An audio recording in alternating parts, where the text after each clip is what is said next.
disse a seu filho: trazei-me ainda um vaso. Porém ele lhe disse: não há mais vaso nenhum. Então o azeite parou. O tema da mensagem nesta manhã é os 7 vasos que faltam. Eu vou repetir. O tema da mensagem nesta manhã é os 7 vasos que faltam. O versículo que nós lemos, eu gostaria que você mantesse a sua atenção no seguinte fato. Na frase que diz: trazei-me ainda um vaso. E na parte final do versículo, os filhos daquela viúva vão responder: não há mais vaso nenhum. Partindo deste princípio, qual o princípio, irmão Cleito? Que não há mais vaso nenhum. Nós vamos falar sobre os 7 vasos que faltam. Mas primeiro, nós vamos procurar saber de forma bíblica o que de fato é um vaso nas mãos de Deus. Por quê? Você vai concordar comigo que nós atribuímos a característica às pessoas de vaso com muita facilidade. Como assim, irmão Cleito? Se nós vemos um homem de terra e gravata, nós olhamos e falamos: é um homem de Deus. Se nós vemos uma mulher de coque com vestidão até o pé, nós olhamos e falamos: é um vaso de Deus. Então, antes de nós esmiuçarmos sobre os 7 vasos que faltam, vamos analisar de forma bíblica, segundo a luz da palavra, o que de fato é um vaso. Quais são os critérios, quais são os pré-requisitos para eu olhar para a vida de uma mulher e dizer é um vaso de Deus, para eu olhar para a vida de um homem e dizer é um homem de Deus. Pois bem, a Bíblia vai dizer em 2 Reis, capítulo 4, versículo 9, que uma mulher chamada Sunamita, ela vai dizer ao seu marido: eis que eu tenho observado que este que passa sempre por nós é um santo homem de Deus. Só que a Bíblia vai dizer que ela constantemente estava diante daquele homem e retia ele para que pudesse comer pão. Ou seja, a Sunamita está dando testemunho de um homem para o seu marido, mas de um homem que ela está constantemente vendo. Então aqui eu aprendo que homem de Deus e mulher de Deus não é porque prega muito, não é porque canta muito, não é porque toca muito instrumento, não é porque é fera dirigindo o culto, não é porque é a primeira a chegar, a última a sair, não. Homem de Deus e mulher de Deus, a gente conhece quando estamos sentados à mesa. Aleluia! Aí,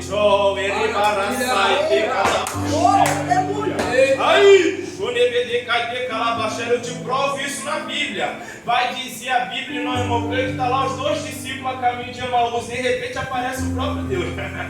Jesus está no meio deles e Jesus começa a falar, os corações começam a arder, mas eles ainda não sabem quem Ele é. Mas quando eles estão à mesa, oh, aleluia! Diz a Bíblia que Jesus desapareceu e eles falaram: era o Cristo. Porventura não ardia os nossos corações enquanto Ele falava? Aleluia! Que decalabadaçai, relemante o calablando raio. Aqui eu abro 2 linhas de pensamento. Na primeira linha de pensamento, você sabe quem é homem de Deus, quem é mulher de Deus, quando você está sentado à mesa no ato simbólico chamado Santa Ceia. Porque tem muita gente que se julga homem de Deus, mulher de Deus, mas fala: não vou com a cara do irmão A, não vou com a cara da irmã B. Relemante, calabrando raio. A irmã A falou aquilo, não gostei, não volto lá. O irmão B falou aquilo, não gostei, não volto lá. Qual é a segunda linha de pensamento, irmão? Que é se assentar à mesa literalmente. É quem passa da porta da tua casa para dentro. Quem vai na tua casa para tomar um café, quem vai na tua casa para fazer uma oração, quem vai na tua casa para almoçar. Aí você vai conhecer e saber se é homem de Deus ou não é. Por quê? Porque não adianta eu chegar aqui, pregar, cantar, fazer acontecer e depois soltar piadas imorais e depois fazer brincadeiras totalmente inconvenientes para os princípios e valores que eu escolhi seguir. Não adianta eu chegar aqui e querer fazer acontecer e depois falar mal de pastor, de pastora, do líder A, da líder B, do irmão A, da irmã C. Tu que decalabadaçai. Então agora que nós já entendemos, segundo a Bíblia, o que é homem de Deus, o que é homem de Deus. O homem de Deus é identificado mediante a convivência, e isso é a primeira verdade. Como eu identifico um homem de Deus, irmão Cleito, como eu identifico uma mulher de Deus, irmão Cleito, homem de Deus e mulher de Deus é identificada mediante a convivência. Agora vamos entender o que é vaso à luz da Bíblia. Jeremias capítulo 18, versículo 3. E desci à casa do oleiro, e eis que ele estava fazendo a sua obra sobre as rodas. Que obra é essa, igreja? Repita comigo: vaso. Pode ser melhor: vaso. Que obra é essa, igreja? Pois bem, diz a Bíblia, no irmão Cleito, que Jeremias, quando ele desce, ele vê o oleiro fazendo a sua obra sobre as rodas. E que obra é essa? O oleiro está formando, fazendo, preparando o vaso. A olaria vai simbolizar e representar a igreja. Repito, a olaria vai simbolizar e representar a igreja. E o vaso? O vaso vai simbolizar e representar nós. E o olheiro, irmão Cleito? O olheiro vai simbolizar e representar pastores, pastoras, bispos, bispas, apóstolos, apóstolas, líderes de departamento. Eu vou repetir. O vaso vai simbolizar e representar nós. A olaria vai simbolizar e representar a igreja. E o olheiro, irmão Cleito, o olheiro vai simbolizar e representar pastores e pastoras, bispos e bispas, apóstolos e apóstolas e líderes de departamento. Partindo deste princípio, perguntinha do Espírito Santo: quem é vaso? Vou repetir: quem é vaso? Eis aí a resposta. Primeiro, todo aquele e toda aquela que está sob as mãos do olheiro. Irmão Cleito, eu não entendi, eu vou mudar a colocação para ver se você pega. Todo aquele e toda aquela que tem mãos de autoridade sobre si. Lembra de quem é o olheiro? O olheiro é o pastor, o olheiro é a pastora, o olheiro é o bispo, é a bispa, é o líder. E por quê? Porque nós vivemos tempos difíceis. Há uma geração aí fora que prega, canta, faz, acontece, mas quando tu procura saber quais as mãos que estão sobre você, quais as mãos de autoridade, quem é o teu olheiro? Aí, aí não tem. Por quê? Porque não se submete, não consegue ficar sob as mãos do olheiro e ainda quer ser chamado de vaso. Aí eu quero abrir um parênteses. Que parênteses é esse, irmão Cleito? Se está desigrejado com a convicção demoníaca de que nenhuma olaria e nenhum olheiro é bom bastante para você, você não é vaso. Repita comigo bem forte: que Deus nos guarde. Repita comigo: que Deus nos livre. Quem é vaso? Segunda colocação: todo aquele e toda aquela que se submete ao processo de modulagem por intermédio da palavra.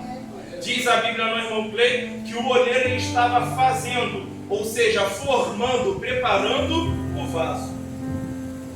Então só é caracterizado e caracterizada como vaso quem se submete ao processo de modulagem por intermédio da palavra.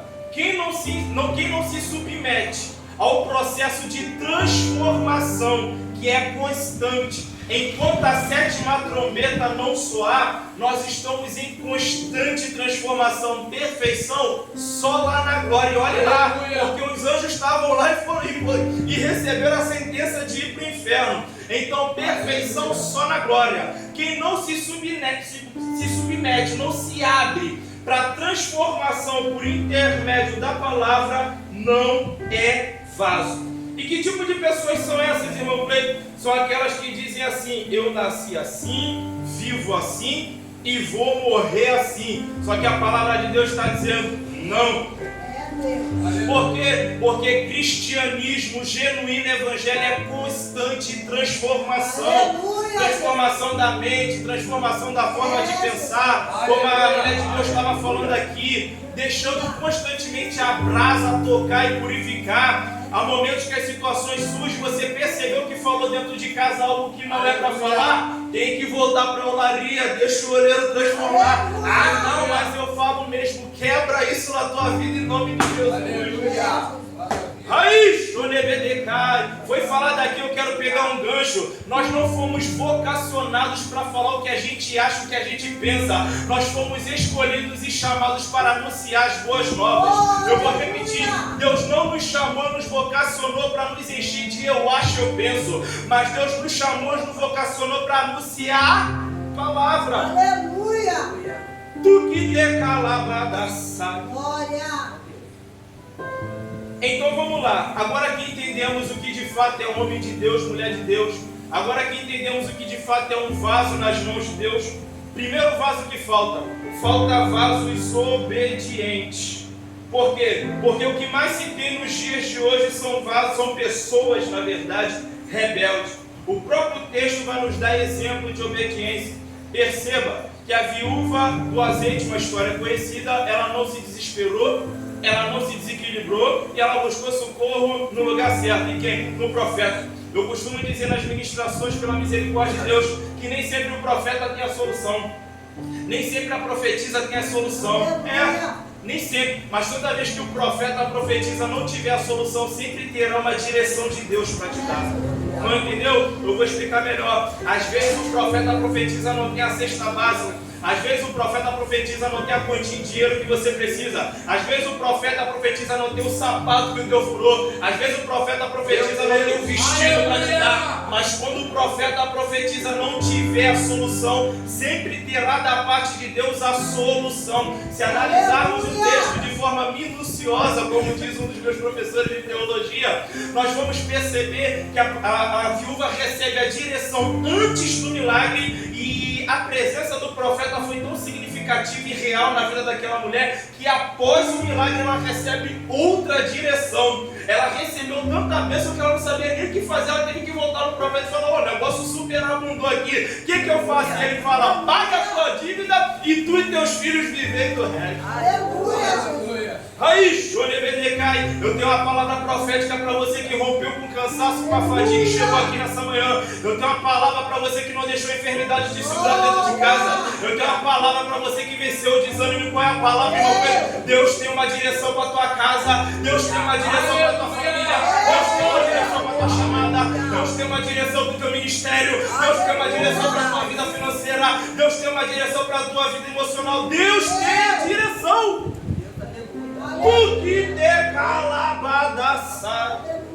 Ai, xonebedecai te calabaxé. Aleluia! Aí a Bíblia diz que a obediência está estampada nesse texto. Ela vai até o profeta dá a direção, ela obedece. Aí ela divide o peso da carga com seus filhos, mulher estrategista, né? Deus tem estratégias para você romper essas situações que você está vivendo. Eita, eu vou falar, tem coisa dentro da tua casa que tu está achando que vai ganhar no grito e Deus está dizendo que tu vai ganhar na estratégia. Tem problemas no relacionamento que tu acha que vai ganhar no grito e Deus está dizendo que tu vai ganhar na estratégia. Do raio. Tem problemas no ministério que você acha que vai ganhar no grito e Deus está dizendo que tu vai ganhar na estratégia. Plá, plá, plá, plá, plá. Aí aquela mulher estrategista divide o peso da carga com seus filhos. Eu acho isso extraordinário, muito inteligente da parte dela. E nós vamos ver a obediência dos seus filhos para com ela. Então perceba, repito e recapitulando rapidamente. Ela obedece à instrução do profeta, primeiro exemplo de obediência. Os filhos dela obedecem a ela, segundo exemplo de obediência. E após o milagre ela volta até o profeta e obedece à instrução do profeta, terceiro exemplo de obediência. Então o primeiro vaso que falta é vaso obediente. Diz a Bíblia no irmão Cleito que melhor é obedecer do que sacrificar. Aleluia! Segundo vaso que falta, qual, irmão Cleito? Falta vaso que pregue a verdade. Um exemplo claro de quem prega a verdade, João Batista. Mateus capítulo 3, versículo 8, olha a mensagem do homem. Produzi, pois, frutos dignos de arrependimento. O que mais se tem nos dias de hoje são pregadores de prosperidade. O que mais se tem nos dias de hoje são mensageiros de autoajuda. Mas eu glorifico o nome do Senhor porque ainda tem os remanescentes que pregam a verdade. A porta ela continua estreita. E diz a Bíblia, não, irmão Preto, já foi falado aqui durante a consagração, só estou reforçando. Logo, nesta noite pedirá a tua alma para quem tu tem guardado, para quem tu tem preparado. Então o segundo vaso que falta é vaso que pregue a verdade. Nós vemos muitas pessoas querendo massagear o ego. Nós vemos muitas pessoas não corrigindo por medo de evitar, querendo evitar confronto. Mas o evangelho genuíno, a palavra de Deus, ela me confronta. Se eu entrar por essas portas e não for confrontado pela palavra, eu tenho que ficar preocupado. O problema é que a imaturidade espiritual faz as pessoas saírem daqui pensando, mandou indireta para mim. O problema é que a imaturidade espiritual faz as pessoas sentar, ouvir e sair daqui dizendo, conhece a minha vida, sabe o que eu estou passando. Não. É que quando a porta é estreita, Deus fala. Aleluia! Aí, e aonde Deus fala, diz a Bíblia que Ele tem o poder de discernir pensamento e intenção do coração. Maravilha, Pai. Terceiro vaso que falta, não se preocupe que são apenas 7. Falta vaso que tem raiz na palavra de Deus. Ou seja, em outras palavras, vasos maduros. Porque, irmão Cleiton, não é uma regra, mas geralmente quem tem raiz na palavra de Deus tende a ser maduro, tende a suportar correção, tende a suportar repreensão. Por quê? Porque o que mais acontece nos dias de hoje, quando chega o momento da repreensão, quando chega o momento da correção, cadê o vaso? Cadê o crente? Some, não aparece nos cultos. Aleluia. Muitos nem se sujeitam à correção, mudam de igreja, vai para bem longe, aonde ninguém conhece a vida, aonde ninguém conhece a história. Mas eu tenho uma palavra para o meu e para o teu coração nesta noite. Qual é? Em lugar da tua vergonha, Deus tem dupla honra, mas é na presença dele. Eu vou repetir: em lugar da vossa vergonha, Deus tem dupla honra, mas é na presença dele. Tem que se enraizar na palavra, tem que ter maturidade para suportar a correção. A Bíblia diz: não desmaie quando for repreendido, não desmaie quando for corrigida, mas suporte. Por quê? Porque pode até soar amargo, pode até descer.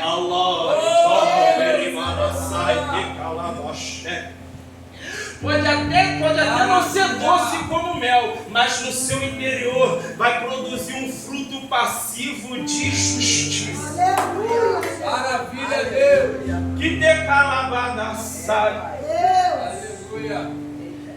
A falta de maturidade espiritual, o fato de estar faltando vasos que têm raiz na palavra, vasos maduros, está formando uma geração amargurada, está formando uma geração imatura.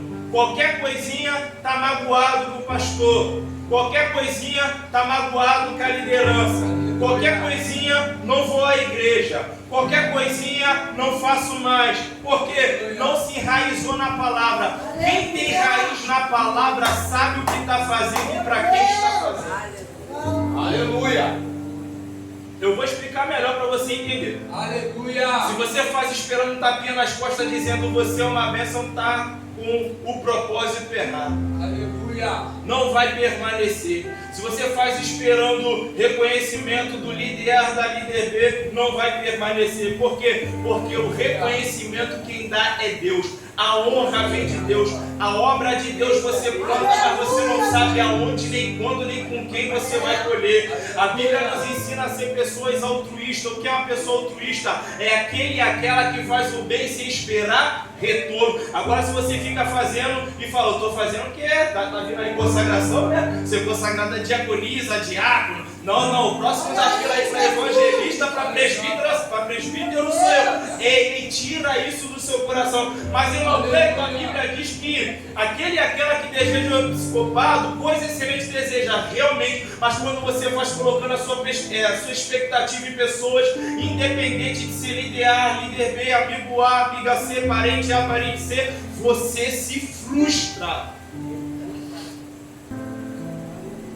Quando você coloca a sua expectativa no homem, quando você coloca a sua expectativa na mulher, você fica frustrado, você fica frustrada. Aí vai ser mais um que começou bem e terminou mal. Vai ser mais uma cheia de dons, cheia de habilidades, mas paralisado, parado no meio do caminho. Aleluia. Mas por que parou? Por que paralisou? Por causa de uma atitude, por causa de um gesto, por causa de uma palavra.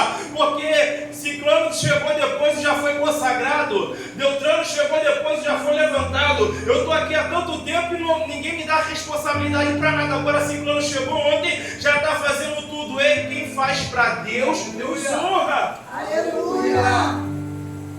Plá. Jesus. Então, recapitulando, o terceiro vaso que falta, vasos que têm raiz na palavra.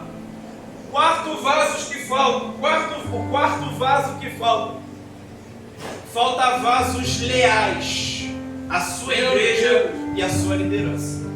Aleluia. Porque a deslealdade ela tem se espalhado como um vírus. Cai, flows, tu que terras. Você ajuda, foi como pregado aqui pelo vaso ali. Você ajuda, leva a cesta básica, né? Abre a porta, né?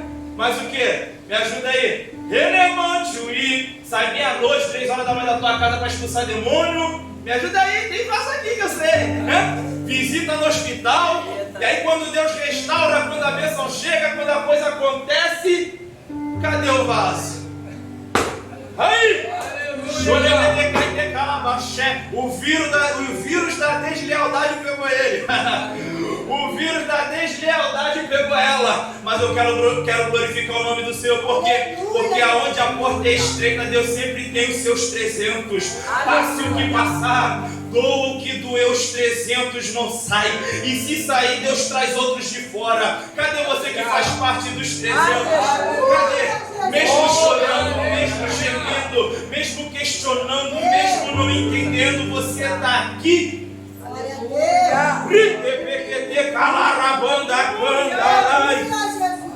Oh Deus. Obrigado, Senhor. Glória, glória. Aleluia, Jesus. Os vasos desleais, eles são pegos na proposta. Já foi falado, eu só estou reforçando. Aleluia. Na proposta de um cargo eclesiástico maior do que o que se tem. Vem pra cá que aqui você vai ser pastor. Vem pra cá que aqui você vai ser evangelista. Vem pra cá que aqui você vai bombar. O desleal, os olhos dele chegam até a brilhar. Os olhos dela, Aleluia. tem muita gente se vendendo por status. Tem muita gente se vendendo por dinheiro.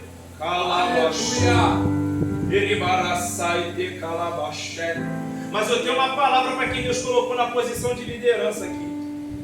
E qual é a palavra, irmão Cleiton? A ingratidão dos outros não vai te matar nem mudar quem você é. Aleluia. Aleluia.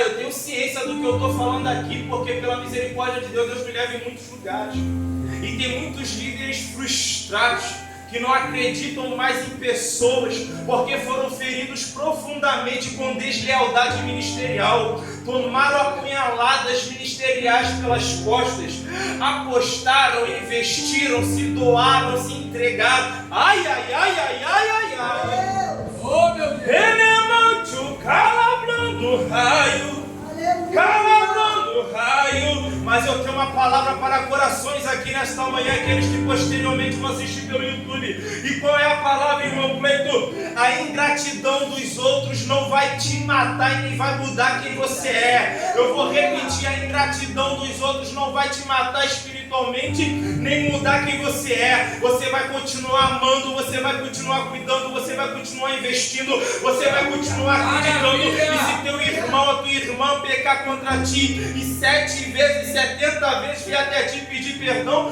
você perdoará. Mas, irmão Cleiton, tem gente que sai nem a umbridade de fazer um gabinete antes de sair tem. Tem gente que sai e fala mal de mim para todo mundo. Então você terá maturidade espiritual de liberar perdão sobre a vida daquele e daquela que você sabe que nunca terá coragem de vir até você e pedir perdão.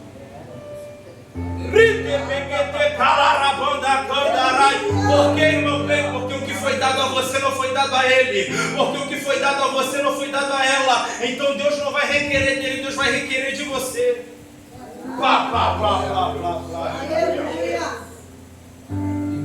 O quinto vaso que falta.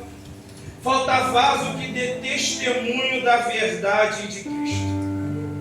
Explica melhor, irmão Cleiton. Vaso que vive o que prega.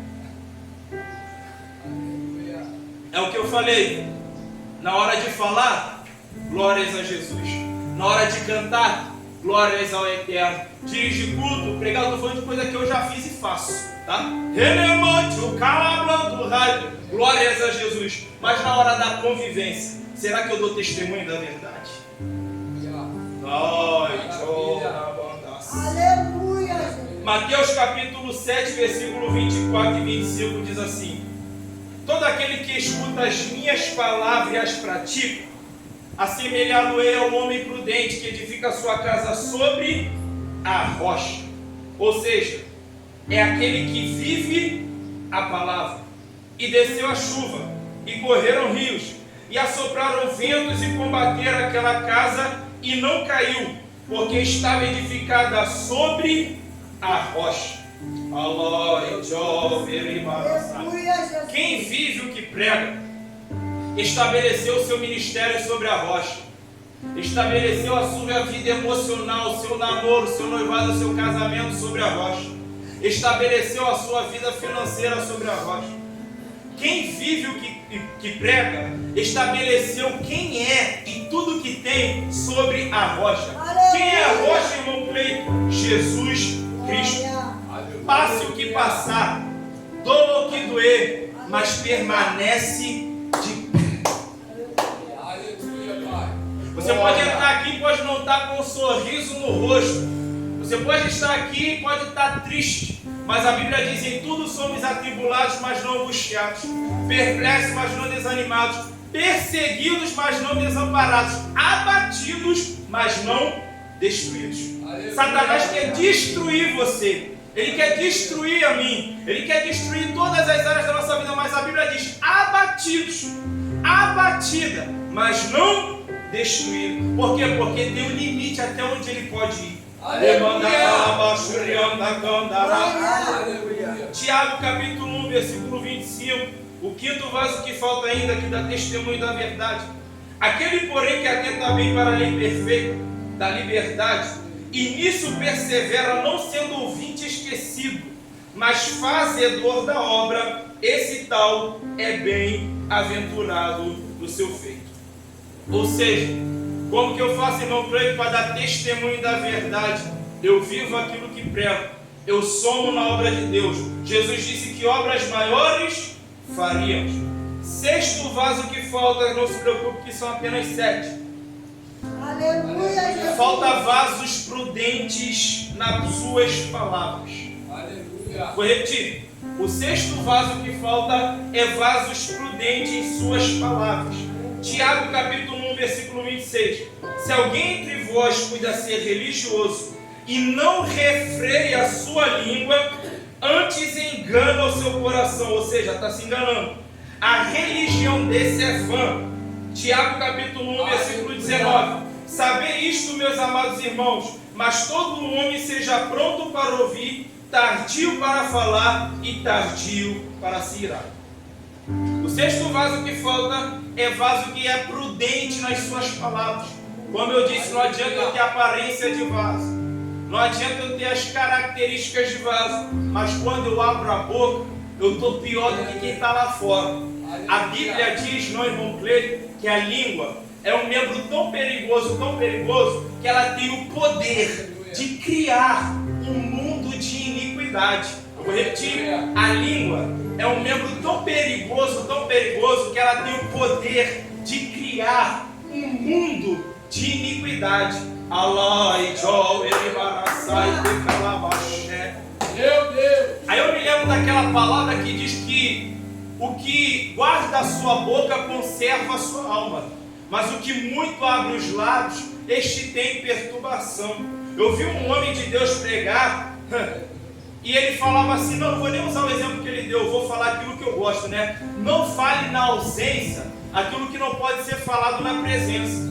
Isso é uma dica, é um conselho. A Bíblia diz que na multidão de conselhos se acha sabedoria. Então, como irmão Cleito eu faço para filtrar o que eu posso ou não falar? O que eu devo ou não falar é simples. Reveja se você pode falar na presença deste ou daquela aquilo que você está se comprometendo a falar na ausência. Se você não pode falar na presença, não fale na ausência. Isso vai evitar uma coisa chamada contenda. Diz a Bíblia, no irmão Cleito, que 6 coisas aborrece a Deus, mas a 7ª, a alma dele abomina. O que semeia contenda no meio dos irmãos. Minha esposa está aqui, ela é testemunha. Eu costumo dizer que quando se tem um problema com o irmão A, com a irmã B, com o parente A, com o parente C, a gente resolve cara a cara, sentado à mesa com todos os envolvidos presentes. Porque de calabada sai. Mas não é o que acontece nos dias de hoje. vai falando aqui, vai falando ali, vai distorcendo aqui, vai distorcendo ali, e quando vê, a verdade já sumiu. Por quê? Porque o que sobrou foi um monte de mentiras. Repita comigo: que Deus nos guarde. Deus nos guarde. Repita comigo: que Deus nos livre. Deus nos livre. Então falta vasos prudentes na palavra. Seja prudente no seu falar. Vigie com o que você fala, com quem você fala, até horas que você fala. Vamos para o sétimo vaso que falta para terminar. O sétimo vaso que falta, qual é, irmão Cleiton? Falta vaso que esteja na brecha, mas sem brecha. Eu vou repetir. O sétimo vaso que falta. Falta vaso que esteja na brecha, mas sem brecha. Maravilha. Relevante o calabrando raio. Por que isso, irmão Cleiton? Vou explicar.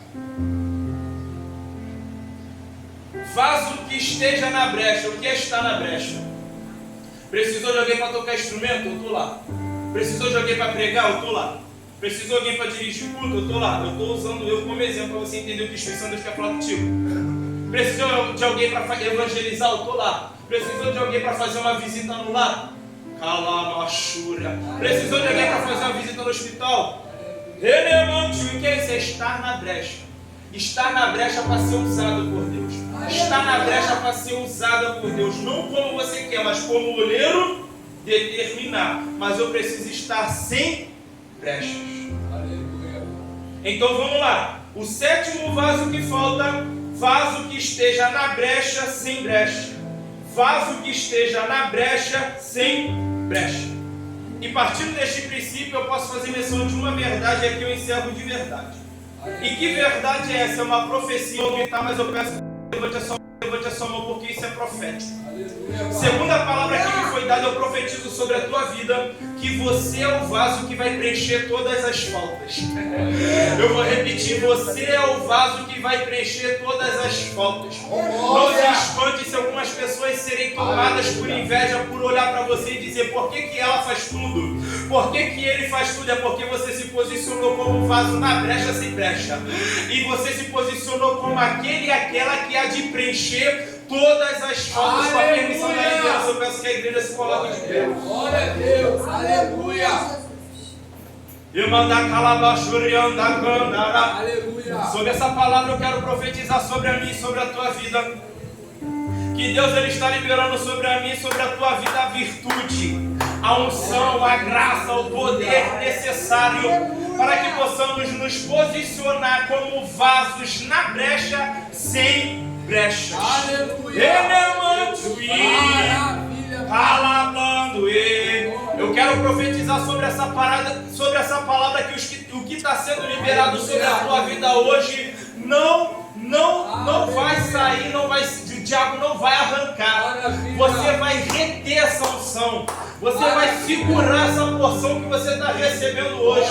René plantou fogo que te calamante, o René plaioshi, calamando, explicante ou fly.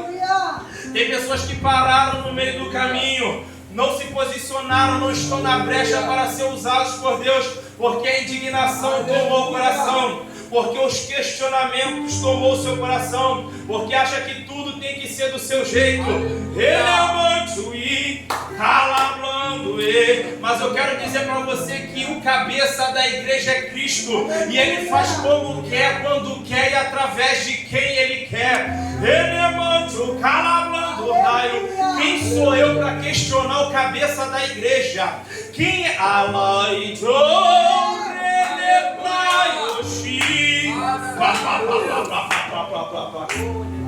Feche os teus olhos entre espírito de oração que eu vou orar. Espírito da verdade, sobre esta palavra. Oh, aleluia.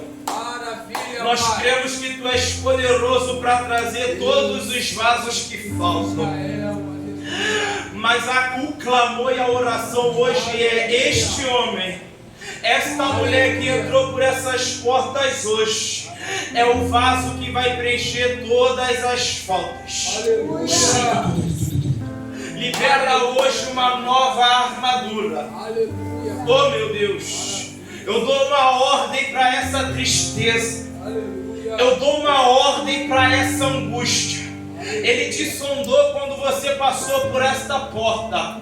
Existem pessoas aqui no nosso meio que estão desmoronadas por dentro, mas a palavra começa a reestruturar. Tu que oh, aleluia. Deus está te reestruturando emocionalmente. Deus vai reestruturar a tua chamada. Deus vai reestruturar o teu ministério.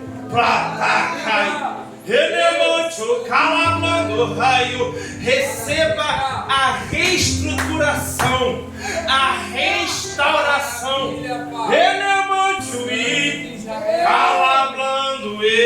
A força que Deus está liberando sobre a tua vida agora, você terá para carregar outros contigo.